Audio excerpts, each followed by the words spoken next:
Quais são os melhores exercícios para quem tem prótese total do quadril? Olá, meu nome é Davi Guzmão, sou médico ortopedista focado na articulação do quadril e hoje vamos conversar sobre essa dúvida que muitas pessoas têm. Porém, a gente tem que fazer uma divisão dentro dessa pergunta, quais são os melhores exercícios.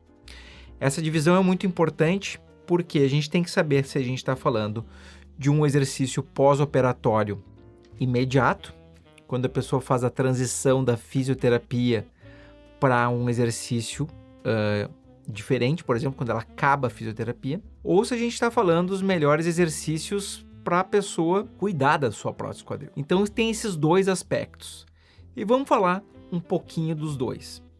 Obviamente eu já vou ressaltar aqui o seguinte, esse vídeo não vai ser um manual de instruções para todas as pessoas realizarem os seus exercícios diários, porque isso é uma prescrição individualizada. Não adianta eu ir numa academia agora e pedir qual é o treino padrão, sendo que cada pessoa começa de um estágio diferente. Então, o exercício ele tem que ser personalizado de acordo com o estágio prévio do paciente. Claro que todo paciente que fez uma prótese do quadril tem algum grau de atrofia muscular, especialmente se a gente leva em consideração quantos anos que a pessoa estava sofrendo daquela dor no quadril e ficou enrolando. Ela vai variar conforme a idade do paciente, conforme a sua composição corporal, se o paciente é mais magro, mais gordo, e vai variar também conforme a idade do paciente. Não sei se eu já falei a idade, acho que não.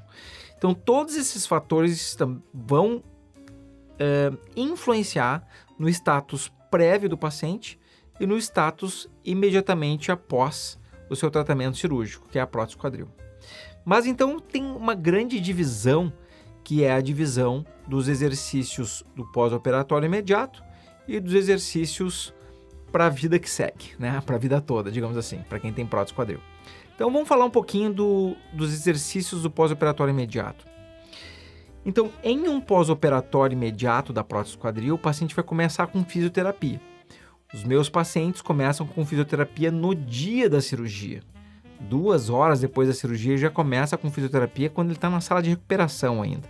Essa é a minha rotina e pode ser diferente do médico de vocês. O paciente vai começar com a fisio dentro do hospital, sala de recuperação, depois lá no quarto 2 vezes por dia e na média o paciente vai ficar internado 1 ou 2 dias. Se o paciente tem mais idade, mora muito longe, às vezes dorme 3 noites no hospital, mas essas variabilidades são muito individuais. Na minha rotina, os pacientes vão manter a sua fisioterapia durante mais ou menos 1 mês a 1 mês e meio.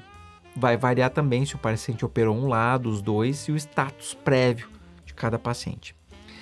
Nesse estágio inicial da fisioterapia, o paciente tem que treinar a sua propriocepção, que é a nossa capacidade de saber onde é que está uma parte do nosso corpo sem olhar para ela.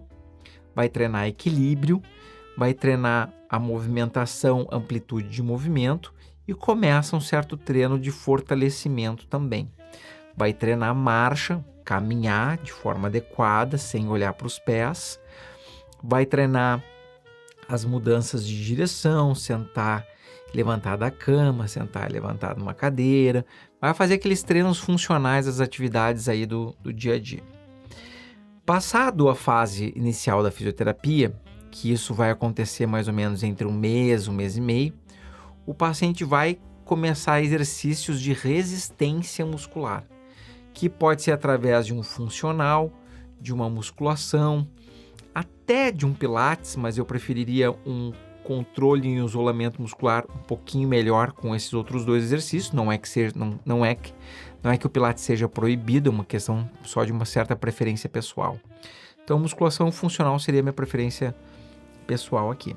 E quando o paciente faz essa transição da fisioterapia para esses exercícios, ele vai começar com exercícios de resistência. O que significa isso? É fazer força, né? Vamos traduzir, é fazer força com a musculatura. E os músculos mais importantes que o paciente vai começar a treinar vão ser os músculos que foram um pouco mexidos na cirurgia, não cortados, mas mexidos, né? A gente não corta músculos na cirurgia à toa, a gente cuida.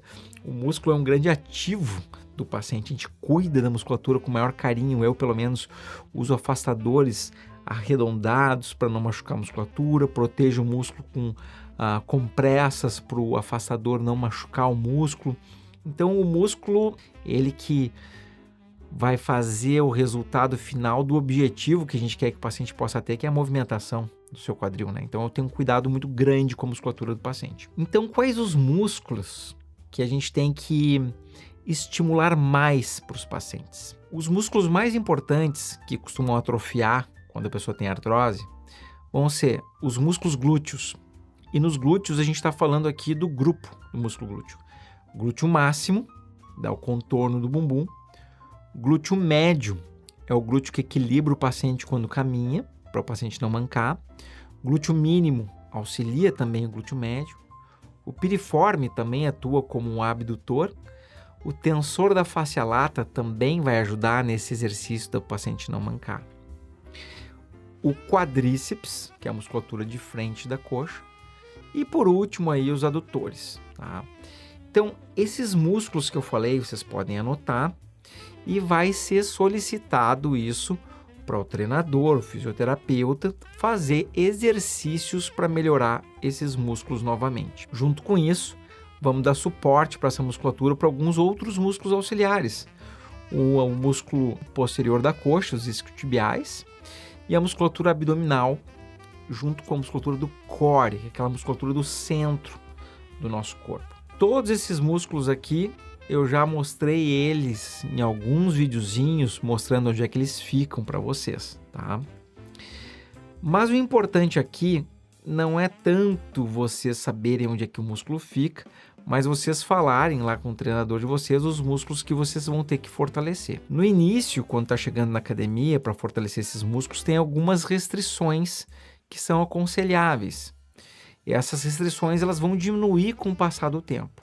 Como eu estou falando para um grupo aqui muito heterogêneo de pacientes, essas restrições são melhores serem mantidas e podem ser retiradas na medida que vocês conversam com o médico de vocês. Então aqui eu estou fazendo uma recomendação geral. Quando eu recomendo para um paciente meu que eu recém-operei, eu vou dizer para ele, olha, tu já precisa ignorar essa restrição, já toca a ficha, pode fazer a atividade mais intensa. Mas vocês vão ter que conversar isso com o médico de vocês. Ah, doutor Guzmão, mas eu não consigo falar com o meu médico. Bom, se o médico de vocês não atende, vocês não deviam ter operado com ele, tá? Então já uma lição aqui para quem não fez cirurgia. Se você não consegue conversar isso com o seu médico, não opera com ele. Ah, doutor Guzmão, eu operei pelo SUS e lá eu não consigo falar com o meu médico. Bom, então fala com a assistente dele. Fala lá com o residente. Fala com o estudante. Pergunta isso. É o corpo de vocês. Isso vai dar melhor resultado para vocês.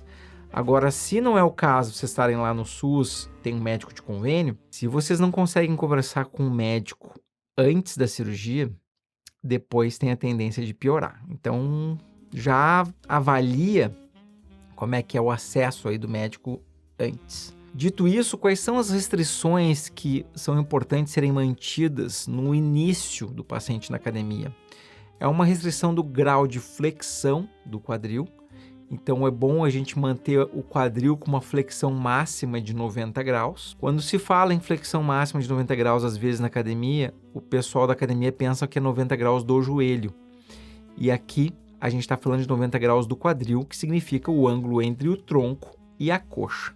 90 graus nesse ponto. Então é melhor que o quadril não ultrapasse 90 graus para fortalecer esses músculos que a gente falou. Especialmente não ultrapassar 90 graus se os joelhos estiverem juntos. Obviamente que na academia vai ser melhor, sempre mais confortável, os joelhos mais afastados para fazer os exercícios. No início, é melhor evitar o exercício do leg press. Por quê? A maior parte dos equipamentos leg press, quando a pessoa senta, ela já está com o quadril em 90 graus. Então, qualquer grau vai passar de 90 graus. Então, no início, evita o leg press. Ah, mas na minha academia tem um leg press de 45 graus que eu faço ele invertido, a cabeça está para cima, os pés estão para baixo. Ok, evita 90 graus, passar de 90 graus. Então, no início, eu recomendo evitar o leg press. Então, se você tem um equipamento lá especial, converse com o professor para fazer esse ajuste. Os agachamentos podem ser feitos. Inicialmente, o agachamento feito com o peso do próprio corpo, paciente apoiado numa barra ou o paciente segurando num equipamento que se chama TRX, pode ser bem interessante para começar a trabalhar o agachamento. Na medida que o paciente vai fortalecendo mais, ele pode fazer agachamento com peso, segurando inicialmente o peso na parte frontal, usando kettlebell ou halteres, por exemplo. O exercício de extensão, o exercício de flexão vai poder ser feito, deslocamento lateral.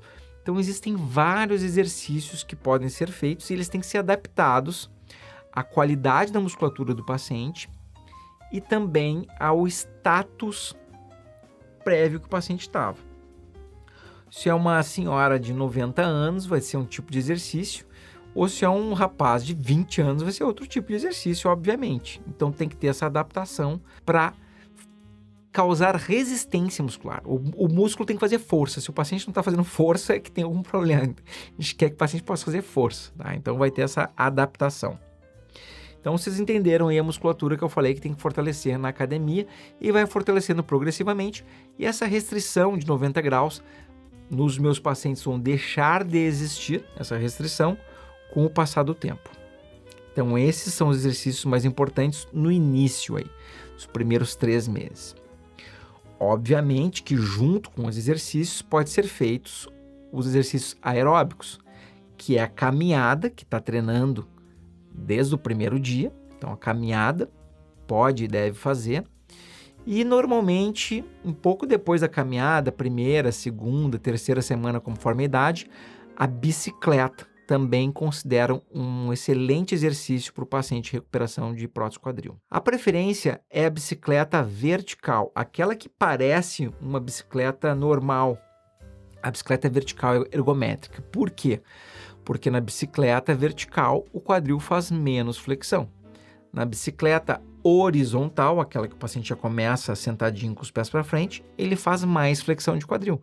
Então é melhor uma bicicleta vertical. O paciente, depois de um determinado tempo, em geral, talvez aí lá 1 mês e meio, 2 meses, pode até acrescentar o transport, que é um exercício também chamado de elíptico, que ajuda a fortalecer bastante o quadríceps e a musculatura glútea pode ser acrescentado como um elemento extra. Na medida que vai passando o tempo, vai aumentando a complexidade dos tipos de exercício e vai aumentando a carga, né, para fazer o fortalecimento aí do paciente. Em geral, na medida que o tempo passa, aí, o paciente vai ganhando uma liberdade praticamente plena.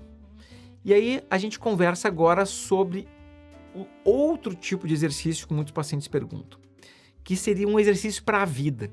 Ó, Dr. Guzmão, eu tenho prótese de um lado, tenho prótese dos 2 lados, bilateral, unilateral. Qual o exercício que eu posso fazer para a vida para que eu não me preocupe com o desgaste da prótese? Então, vamos responder primeiro essa pergunta.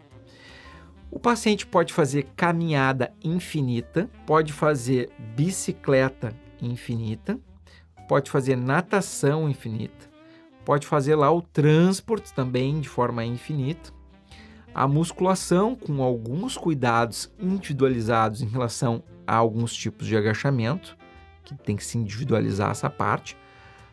Não dá para fazer com carga infinita, aí pode ser um pouco mais arriscado a carga infinita. Tem pacientes bodybuilders que eu operei que eles conseguem colocar uma carga muito alta. Então, isso tem que ser uma escolha individualizada também. Então, se o paciente fizer esse tipo de atividade aí, caminhada, ou resistência muscular, natação, bicicleta, o paciente não vai se preocupar em nada com o desgaste da prótese, que ela foi feita para fazer essas atividades. Aí a gente entra num outro tipo de atividade física, que são os exercícios mais intensos, com mais impacto, mais aceleração e desaceleração, que isso pode ter uma variabilidade em relação ao desgaste da prótese, conforme o tipo da prótese que o paciente tem. Por isso que eu aconselho, quando o paciente vai fazer a sua cirurgia, conversar com o médico e explicar qual é o objetivo de exercícios futuros. Ah, Drusman, mas eu não tenho como saber todos os exercícios que eu vou querer fazer. Tá bom, pessoal. Eu sei que ninguém vai prever todos os exercícios da vida, mas tem que ter uma discussão, uma ideia. Os exercícios de uma pessoa de 70 vai ser diferente de uma pessoa de 20. Então, obviamente que o médico já sabe disso, tá? Mas eu aconselho que vocês sejam vocais e conversem, estimulem essa conversa com o médico para fazer a escolha certa. Uma vez a cirurgia feita, ela não pode ser desfeita, não de uma forma simples, pelo menos. Então vocês têm que conversar com o médico e perguntar quais os exercícios que vocês vão poder fazer e falar os exercícios que vocês querem fazer. É extremamente importante isso. Existem exercícios que podem ter mais risco no momento da prática, tá? E exercícios que podem ter um risco maior ao longo de muitos anos. O que é o exercício que tem mais risco no momento da prática? É o que tem contato corpo a corpo com o adversário. Então, pessoal, o futebol, o basquete, por exemplo, eles vão ter um risco maior do que o tênis e o vôlei, porque no futebol, no basquete, tem o contato corpo a corpo com o adversário. Vocês não veem aí, volta e meia, tem atleta de futebol que quebra o tornozelo, quebra a perna, rompe o ligamento cruzado.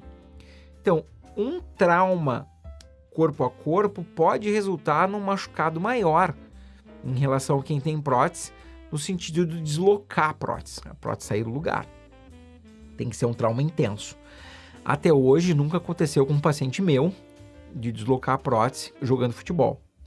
Mas é uma coisa que pode acontecer, assim como um paciente que pratica bicicleta downhill, que eu tenho um paciente que é até campeão de downhill, ele pode, numa queda muito grave, deslocar a prótese também. Assim como uma pessoa sem prótese, numa queda grave de bicicleta, pode fraturar o fêmur. Tá? Então, assim, nesses esportes de contato com risco maior de queda, tem um risco intrínseco a essa intensidade e a essa exposição maior ao traumatismo. Se é proibido ou não, se o médico concorda ou não, isso vai ser uma decisão individual de conversar com o paciente prós e contras. Qual que é o contra? Chance de acontecer algum tipo de acidente desse tipo. Qual que é o pró? Né? O que tem pró esse exercício? As pessoas amam fazer atividade física. Muitas pessoas amam fazer o seu jogo de basquete, seu jogo de futebol, amam fazer alguma atividade e retirar isso delas vai ser muito doloroso e tem que botar numa balança o paciente adulto e vai fazer suas decisões de forma individual, conversando com o médico, especificamente no caso dele, e conversando com o médico em relação ao tipo de implante que o paciente tem. Então é muito aceito o paciente jogar tênis, beach tênis, pádel, altinha, futevôlei, até vôlei, são coisas muito aceitas, tá? Agora, essa mudança brusca do futebol começa a gerar uma controvérsia entre cirurgiões. Eu sou muito favorável a fazer escolhas individuais com o paciente, de acordo com o status muscular e de acordo com o implante que foi selecionado para cada paciente. Então, eu tenho pacientes meus que jogam futebol de 70 anos, de 30 anos, de 40 anos, cada um com uma intensidade diferente. E praticam futebol, foram conversas individuais aí. Então, esses são tipos de exercícios que podem oferecer um trauma mais agudo para o paciente. Agora, tem outros exercícios que podem exercer problemas mais futuros, que seriam o seguinte: maratona, triatletismo, decathlon, pentathlon, né? Esses exercícios de endurance e longa distância. Obviamente que a gente tira aí bicicleta, tá? Em termos tira, que eu quero dizer assim, não é um problema. Se o paciente faz bicicleta e pedala 1.000 km por dia, não tem problema. Ah, mas eu subo muita lomba, não tem problema. Ah, mas eu pedalo muito rápido, não tem problema. É só não cair. Não tem problema. Bicicleta não tem problema. É só não ter a queda. Ah, mas eu faço downhill, tem salto. Não tem problema. Tá? É só não ter a queda. A queda é um problema para quem tem prótese e para quem não tem prótese. Então, tirando a queda, a bicicleta não é um problema, certo? Então fiquem tranquilos em relação à bicicleta, tirando a queda. Agora, a corrida, né? Maratona, tal, ela pode oferecer um desgaste maior para a prótese do que um paciente que só caminha, tá? Por que pode? Porque no laboratório a gente vê que tem um desgaste maior, mas na vida real a gente não conseguiu mostrar isso ainda. Até porque as próteses têm durabilidades muito grandes. Assim, uma prótese, falando aqui, uma prótese de boa qualidade, tá? Tipo, a prótese top 1 no mundo. Ela ultrapassa 30 anos de durabilidade fácil. A prótese número 1 no mundo ultrapassa 30 anos de durabilidade fácil. A gente não conseguiu medir a durabilidade máxima da prótese. Ela pode ultrapassar muitos anos ainda. Quando chegar em 40 vai se medir, 50 e 60, assim por diante vai se medindo quanto tempo que ela dura. Mas a durabilidade está muito grande e talvez muitas próteses que a gente está colocando hoje, talvez elas nunca gastem. Elas vão ultrapassar a durabilidade da vida do paciente. Então, levando isso tudo em consideração, tem muitos pacientes, muitos médicos que, conversando com o paciente, trocando informação, liberam para uma atividade maior, como uma corrida, uma maratona, etc. Tem que ser levado em consideração também um ponto positivo em relação a esse tipo de exercício. Não é todo paciente que vai fazer, por exemplo, corrida a vida inteira. Então, conforme a idade, o paciente é mais empolgado, ele corre lá durante 10 anos, durante 5 anos, durante 15. Aí o paciente vai ficando mais cansado, tem uma lesãozinha no joelho, tem uma lesãozinha no outro quadril, no tornozelo, e ele tem a tendência de diminuir a intensidade das corridas, dos seus exercícios com o passar do tempo. Então, não é que a pessoa vai correr 30 anos. Quando se faz essas coisas nos simuladores é difícil porque o paciente dorme, ou o paciente fica doente, o paciente tem vários motivos para mudar a intensidade do treino, variações de peso e etc.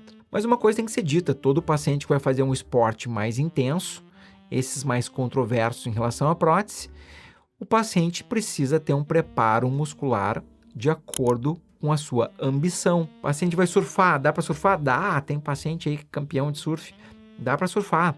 Tem que ter um preparo de acordo com a ambição. Ah, eu vou esquiar fora de pista. Ótimo, dá para fazer. Tem que ter um preparo muscular de acordo com a tua ambição. Então, o preparo muscular do paciente, a escolha da prótese, o cirurgião, o hospital tem que ser de acordo com a ambição que o paciente quer fazer. Faz sentido, né, pessoal? Poxa, pelo amor de Deus, faz sentido. Então, o paciente que deseja os esportes mais extremos, eu quero fazer jiu-jitsu, quero fazer Muay Thai, dá para fazer? Dá. A escolha da prótese, o preparo muscular tem que ser de acordo com essa ambição, para que o paciente tenha o melhor desempenho possível.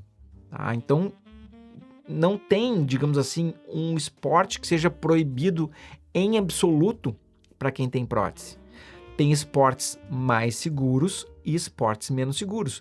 Isso vale o mesmo para quem não tem prótese. Andar de bicicleta na estrada, perigoso, toda hora a gente é atropelada. Pular de bungee jump, perigoso, às vezes aí né, tem problema. Então assim, tem esportes mais perigosos e menos perigosos mesmo para quem não tem prótese. Esse nível de risco, ele pode aumentar um pouquinho em relação a problemas iniciais para quem tem prótese e pode aumentar um pouco em relação ao desgaste. Por exemplo, jogador profissional de futebol gasta os joelhos e o quadril natural. Como é que não vai gastar a prótese também? Também gasta. Mas talvez não vai gastar tanto a ponto do paciente precisar trocar. Por isso, a importância da discussão prévia com o paciente sobre isso, monitorar como é que está o quadril. Todo paciente que faz prótese tem que fazer raio-x, seja uma vez por ano, uma vez a cada 2 anos, uma vez a cada 3 anos. Como que se faz essa escolha? De acordo com o perfil do paciente, tipo de exercício que ele faz, tipo de prótese. O paciente esquece toda hora. Bom, melhor tentar ver a cada ano, já que ele vai esquecer toda hora. Paciente responsável, direitinho, vem sempre. Pode ser a cada 2 anos, é um paciente que não se arrisca tanto. Então, tudo isso tem que ser levado em consideração na hora que a gente vai desenhar como é que vai ser essa estrutura, como é que vai ser a vida do paciente nesse pós-operatório. Tá? Então, pessoal, qual que é o recado aqui? Não tem exercício proibido, na minha opinião. Ele tem que ser individualizado e o paciente, quanto mais ambicioso em relação aos seus exercícios com prótese, maior a exigência do seu preparo físico. Esse é um ponto bem importante. E o outro ponto bem importante é lá no início fazer uma recuperação em especial para esse grupo muscular que eu citei no início do vídeo, que é o que mais atrofia quando o paciente tem artrose. Faz sentido. Então, pessoal, olha, não importa aqui se a pessoa tem muitas condições financeiras, poucas condições financeiras, todo mundo pode se exercitar, tá? Todo mundo pode. Então, se vocês vão fazer uma cirurgia, guarda um pouquinho de dinheiro para pagar um educador físico, nem que seja 1, 2, 5 aulas para aprender os exercícios. Guarda um pouco do recurso financeiro para pagar o fisioterapeuta para ajudar vocês. Então essa parte vai ser mais importante, porque não tem como recomendar uma coisa genérica. Tem que ser adaptado a como que estava a musculatura antes da cirurgia, a idade, o peso, tudo isso tem que ser adaptado. É muito individualizada essa recomendação. Mas aqui vocês viram que tem notícias boas aqui, né? Muita coisa vai dar para fazer. A vida do paciente vai voltar a uma grande normalidade. Isso é muito importante a pessoa saber. A palavra prótese faz com que o paciente tenha um pensamento de que aquilo vai trocar a perna toda, e não é assim. Troca só uma pontinha do quadril, né? Só a cabecinha do fêmur e uma camada no acetábulo. Pessoal, a tecnologia que chegou em relação à prótese quadril é inacreditável. É uma coisa assim, às vezes o paciente... Ontem mesmo, operei um paciente em São Paulo. Ontem não. Eu vi ele ontem, segunda-feira, e ele estava voltando para São Paulo. E ele assim, doutor, eu nem acredito que tem essa prótese minha, eu já tô caminhando sem muleta. Filmei ele caminhando ali com 6 dias, caminhando sem muleta com 6 dias. Ele, doutor Guzmão, eu nem acredito que eu fiz a cirurgia, que tem uma prótese dentro de mim. Aí eu falei pra ele assim, nem eu, tá? Porque assim, é tão surpreendente a gente ver a evolução da cirurgia minimamente invasiva, sem cortar as musculaturas do paciente. É tão surpreendente a gente ver o paciente caminhando de uma forma tão natural no 6º dia pós-operatório, que quem viu a evolução da prótese nesses últimos anos, para mim também é surpreendente. E eu fico muito grato de estar vendo isso acontecer, essa transformação. A gente fica sem saber assim, qual o limite da velocidade de recuperação, porque a velocidade da recuperação está muito grande. Tá? É impressionante.